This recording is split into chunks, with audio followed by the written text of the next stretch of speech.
Well, this feels more like a Tesla-only story when you look at just this fall in EV sales for them that they're suffering across Europe, down 45% in January.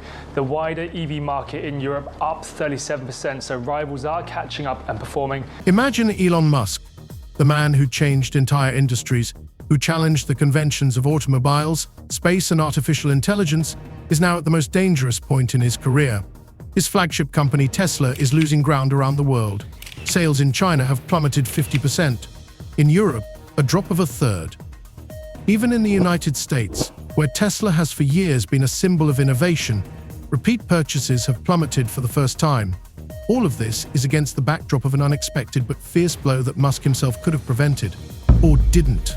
As US stock markets shudder with a new wave of panic and the fear index reaches record highs, a much deeper crisis looms on the surface.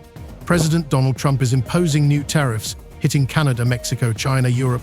Measures that were supposed to strengthen American businesses are turning to chaos. And in this chaos, it is Tesla that becomes the first victim. It would seem, what does this have to do with Elon Musk? The answer is in politics. After all, Musk didn't just endorse Trump.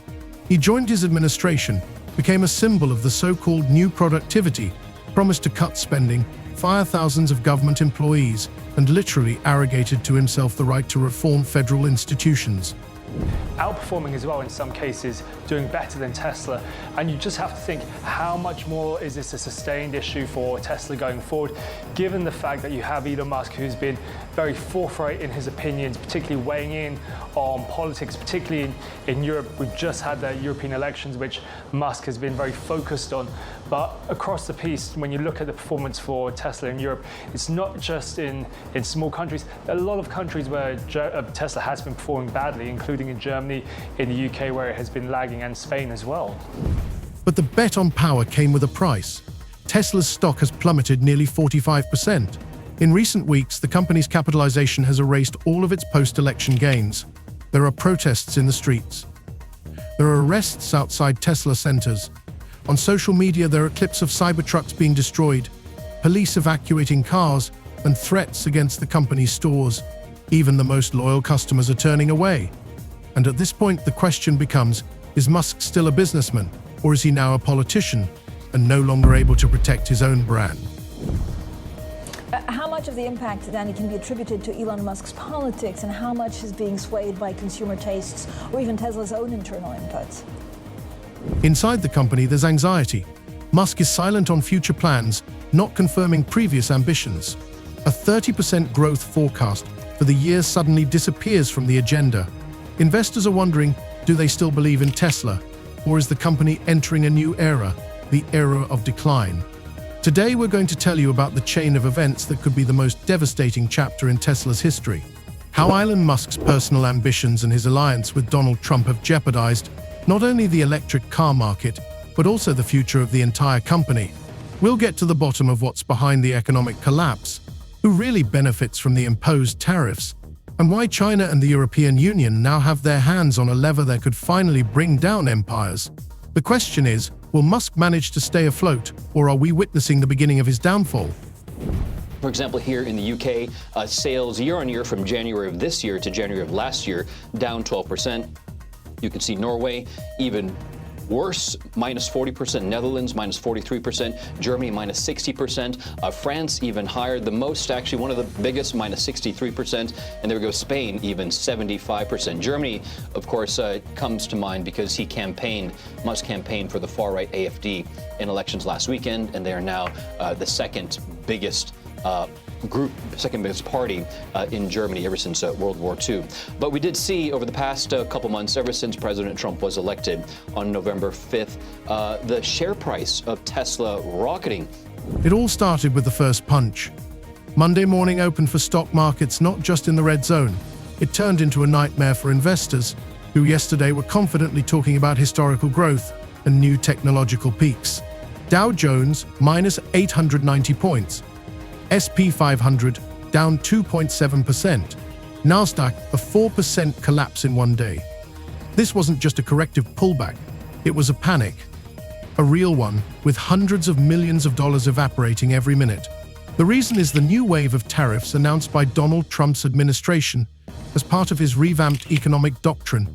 With the United States already on the verge of overheating and overstretching, the political decision to dramatically change the terms of trade with its biggest partners, Canada, Mexico, China, and the European Union, was the trigger. Well, when you look at the kind of input Musk has been having into politics, there has been some polling done which suggests there is a strong dissatisfaction with Elon Musk's views on weighing into very much national politics, national elections in Europe. And then on top of that, when you see the backdrop of Tesla upgrading its product line and the impact of them trying to chase more sales at the back end of last year, that means it's short on inventory. It can't necessarily sell as many vehicles or doesn't have as many in stock to sell. So there is that issue there of a confluence of impacts, which means that sales have been falling. Again, the question is how much more that will impact into February as well, given that the back end of last year in 2024, Tesla sales did slip overall. Trump promised, America will take back control of its markets. We will no longer feed our competitors. And he signed a package of tariffs, which, according to Bloomberg analysts, could affect up to 65% of all US imports.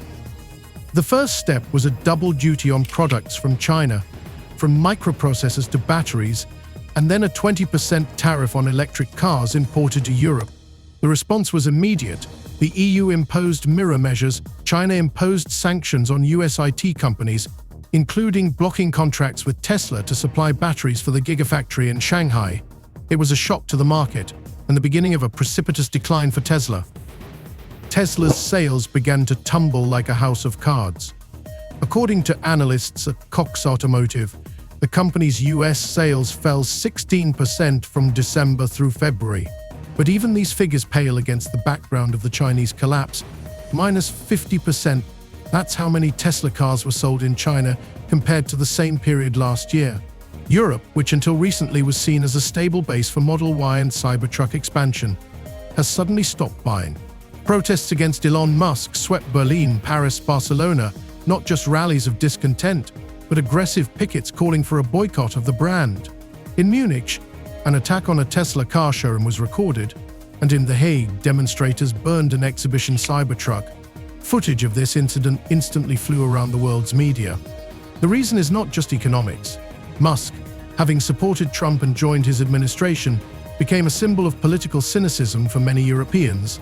His appointment as head of the new Department of Government Expenditure Reform, DOGE, where he initiated massive cuts in federal employees and an overhaul of government funding, was seen as a betrayal of the ideals of technological independence.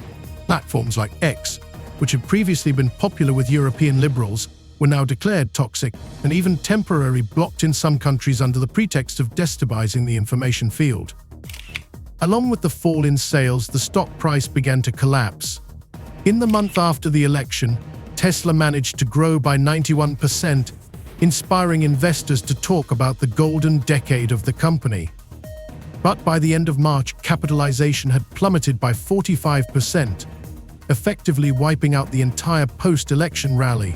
Musk did not appear publicly for almost 2 weeks, which only intensified rumors of an internal crisis in the company. Some insiders reported that an unscheduled audit of financial statements began in Tesla's offices due to suspicions of incorrect interpretation of sales figures for the fourth quarter of 2024. Tesla shares have slumped by more than 9% amid a fall in sales in Europe. The electric vehicle maker posted lower sales across 5 European countries, including France and the UK. Joining us now to discuss this is CBS News foreign correspondent Remy Inocencio.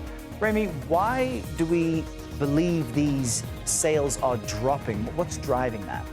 Sure. Well, Errol, basically what Elon Musk has been talking about over the past, say, few months, ever since Donald Trump's election back to the White House, that has been fueling this anger, this frustration. Some even say disgust towards Musk, and they're taking it out on Tesla. Tesla now feeling the pain. But because of what's happening here in Europe, Tesla sales fell by nearly half across the continent just last month, 45%. And that's where something more troubling comes to the surface. According to a leak from the Tesla board meeting, some of the major investors have started discussing the possibility of Elon Musk's temporary removal from the company's operational management. The reason is the growing gap between his political activism and the interests of shareholders. The letter addressed to the board noted, "The company cannot remain hostage to the personal political ambitions of one man." Musk himself called it a coward's game and said he intended to see the reform through. But the markets heard differently. The head of Tesla refuses to compromise, even if it threatens business. Inside Tesla itself, the situation was heated to the max. Employees working in Europe began to express concern about their future en masse. One engineer at the Gigafactory in Berlin told German publication Handelsblatt that morale at the plant was at zero. According to him, new orders are being cut, contracts are being suspended, and instead of discussing technical advances, there is only political rhetoric from above. Amidst all of this collapse, Bitcoin is losing ground. From $84,000 in February to $78,000 in mid-March, risk assets are selling off, the fear index is rising, and rumors of a recession are becoming more persistent. President Trump said in an interview with Fox Business that America is going through a transition, but refused to rule out the possibility of a recession, only adding to the panic. For Tesla and Elon Musk personally, it all looks like the perfect storm, a convergence of foreign policy turmoil, internal conflicts, falling sales, public discontent, and underlying investment skepticism. Until recently, the company was seen as a symbol of the technological future, and Musk as a visionary who could turn history around. But now he is seen differently, as a man who has gotten too deep into the political game, and as a leader who could drag down everything he spent the last 20 years building. When Elon Musk joined Donald Trump's team as head of the Department of Government Productivity, there wasn't just a political sensation in the air, it was an event that crossed the line between business and government. Musk, whose brand was built on innovation, independence, and personal charisma, had morphed into a federal official. Just yesterday, his public speeches were about neural networks, quantum breakthroughs, and Mars exploration. Today, they are about budget sequestration, cuts in government spending, and the need to reboot the administrative system. This step, as he himself later admitted, was dictated by his belief in the idea of technological management of the country. But the markets saw it differently, as political involvement incompatible with responsibility to shareholders. That's from the European Automobile Manufacturers Association. People just choosing with their wallets to not buy Teslas because of that Musk-Trump association. And actually here in London, an activist group called Everyone Hates Elon actually have been hacking bus stop signs with posters. I actually passed one yesterday. First, I wasn't quite sure what was happening, but it said the words 0 to 1939 in 3 seconds. Illusion here, 0 to 60 in like 3 seconds or something. But this poster was alluding to the start of World War II, and the image was of Musk giving that hand salute that we saw at Trump's inauguration that many have attacked as a Nazi gesture. Musk, though, has neither admitted or denied what he was doing. But we're seeing the knock-on effect of that anti-Musk anger across Europe and in terms of sales. In the first weeks after the election, his appearances at the White House became a regular occurrence. He gave speeches to Congress, gave interviews, promoted the idea of robotization of the public sector, and promised to make the state apparatus as efficient as SpaceX. However, all this was accompanied by rapid alienation from Tesla customers, especially in the so-called blue states, traditional strongholds of the liberal electoral base. That's where the first wave of discontent began. SP Global Mobility data, leaked at press via an internal report, showed that Tesla customer loyalty in those regions dropped from 72% to 65% in a single quarter. By comparison, in red states, where support for Trump remained strong, the increase was minimal, from 47.6% to 48.2%. This meant only one thing: the Tesla brand has begun to lose its versatility. The car, which had recently been associated with the future, was now perceived as a symbol of a specific political position. The situation escalated when the first mass pickets began in California, a key market for Tesla. Groups of activists with slogans "Stop Elon, Save the Future" blocked supercharger charging stations, throwing provocative leaflets under the wheels of cars and demonstratively refusing pre-orders. In Los Angeles, a Tesla dealership was temporarily closed due to threats against staff. In San Francisco, according to local media reports, 3 protesters were detained with homemade incendiary devices. Their case was later classified as an attempted terrorist attack on private property. Although the company managed to minimize the consequences, the public outcry was huge. Musk's response to the events only added to the tension. On his platform X, he called the protesters hostages of propaganda and said that Tesla is not for those who think in old categories. This remark was instantly picked up by the media, turning it into a meme and a reason for even more anger. The virtual flash mob No More Tesla became the trend of the week on Twitter, TikTok and Instagram. Videos of a Tesla Model 3 being demonstrably scrapped have racked up tens of millions of views, especially among young people. Even celebrities who had previously supported the brand began to reject the company's cars. Singer Ariana Grande announced on live TV that she was putting her Model S up for sale. "I can't support something I don't agree with," she said, and her phrase instantly made headlines. But the most painful blow was the corporate segment's reversal. A number of large companies, including Aday, Salesforce and Netflix, have begun to rethink their corporate fleets. Whereas Tesla used to be the primary choice for green companies with a progressive agenda, it has now become a risk. Internal reports showed the presence of Tesla at top managers irritated employees and became the subject of internal political discussions. Some even asked to replace Tesla with other brands as part of corporate ethics. Against this backdrop, Hertz suspended new Model Y purchases, and Uber began testing expanded partnerships with Ford and Lucid, officially citing customers' desire to have an alternative. And all of this was happening amid a veritable barrage on social media. First it was jokes, then boycotts, and then a real threat to its reputation. News reports began to emerge of fights in parking lots related to attempts to block Tesla charging. In one case in Houston, a driver refused to give up his spot at a station and was stabbed by an activist calling himself a fighter for independence from the Musk dictatorship. Although such incidents are isolated, the media instantly picked up on them, creating an image of a tense rift within American society, where even choosing a car has become a political gesture. At the same time, analysts began to seriously discuss the concept of brand reputational vulnerability. An article in Harvard Business Review was titled, "When Charisma Becomes a Threat: The Case of Elon Musk." It argued that the over-personalization of the company made it susceptible to all of the founders' mistakes and decisions. The problem was not that Musk was involved in politics, but that he had become the face of it, overshadowing the product itself. Tesla's electric cars were still ahead of the competition in technology, but buyers didn't care about that anymore. They weren't looking at batteries, fees, or acceleration to 100, but Musk's tweets, statements, and alliances. At this point, even allies began to cautiously distance themselves. Peter Thiel, until recently close to Musk on a number of projects, said in an interview, "The greatest threat to technological progress is when creators forget what it all started for." His words have been interpreted as a criticism of Tesla's course from an inspiration company to a symbol of conflict and division. And while protests were growing and customer loyalty was declining, reorganization processes were underway within the company itself.